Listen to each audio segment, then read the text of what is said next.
We try and write the log every day, but for the next 3 days there's only one entry covering the Tuesday, Wednesday, Thursday, Friday, because I've written here, this is where things started to go downhill.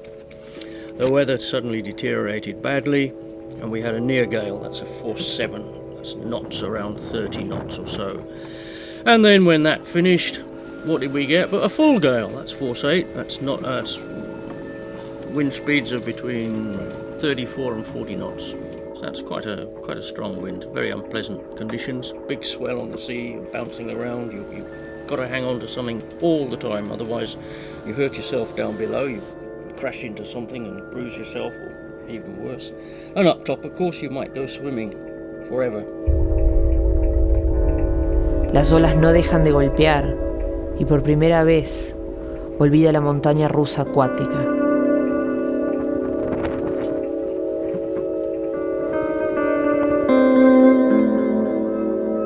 Vamos a favor do vento, mas apanhando do swell. Velocidade de 7 ou 8 nós. A maior até então. José se pelea con ella y ella, más vieja y más fuerte y más sabia, le devuelve la furia de los infiernos por 4. Tirando o som da água, escuto os sons do barco. Ninguém fala. O sol nasce e mal se faz perceber. A noite foi tensa, com muitas luzes no horizonte.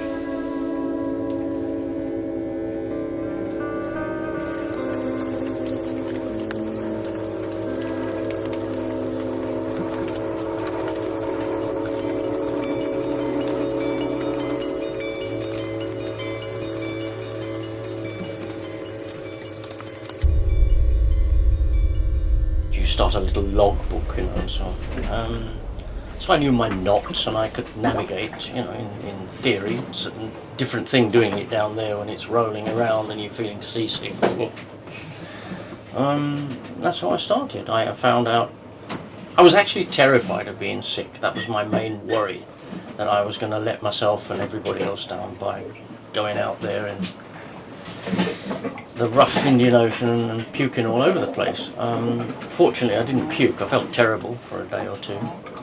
But by the time we got to East London, which is, 2.5, 3 days, I felt better, and on the way back I was okay.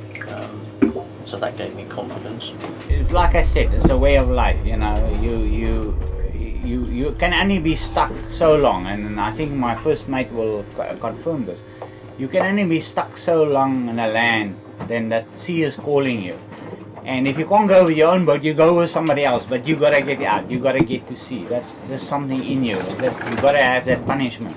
I think you've done enough evil, now you must be punished. Tudo começa com um leve mal-estar. Uma salivação que logo se transforma no impulso de expulsar qualquer alimento de dentro do corpo. O tempo todo. O tempo todo. Isso acontece além de qualquer controle ou desejo de controle. Uma náusea profunda, permanente, te ocupa, causando um reflexo nas partes laterais da cabeça, uma pressão forte. O apetite se vai. Desço pro meu quarto com um balde. Melhor me deitar.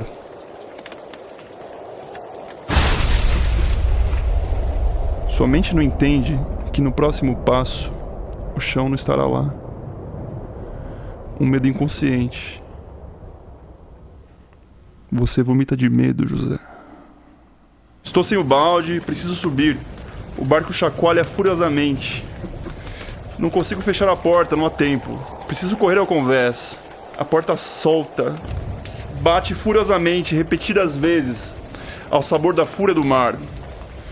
O capitão grita algo como: God damn it! You're trying to fuck with my ship! He meant it. Torço para desistirmos. Quero voltar. O barco enfrenta um vazamento misterioso e há risco real de termos problemas sérios. Não conseguimos comunicação com a Terra ou com os navios que eventualmente surgem no horizonte. O vento sopra contra a nossa rota. Não consigo me importar. the opposite way.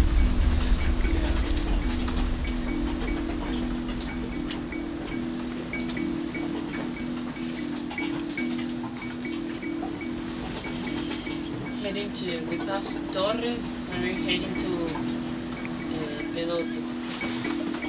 Well, I don't know, we'll see if we can fix the problems. Otherwise we'll go in there and fix it. We also had some nasty technical problems. We suddenly found a lot of mucky salt water in the bilges. The first thing you do when you find water in the bilges is you have a drink of it, you drink it. And then you find out whether it's salt water or fresh water. And I don't know which is more serious, because if your bilges are full of fresh water, it means it's come from your tanks, and so you're going to run out of water if you're a long way offshore. If it's salt water, of course, you don't run out of fresh water, but it means it's coming in somewhere, and that's pretty serious too. And we got the water level down to, let's call it, acceptable levels, although we were still, between you and me, pretty worried.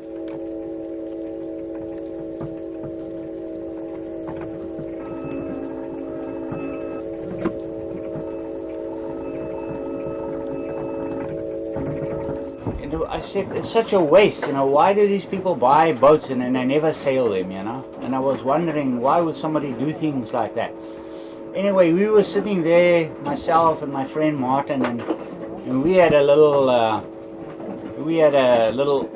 what we call a skiff, you know, it's like a little rowing boat.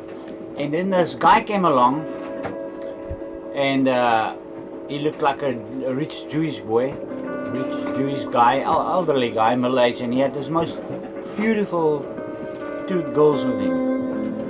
And so he asked us, he said, can we row him out to his boat? So now we realized, okay, that's his boat over there, you see. So he gave us some money, and we were just kids, you know. And so we rowed him out to his yacht. So now when we had the yacht, it was high like this, you see, but higher. It was a very fancy yacht, maybe high as this.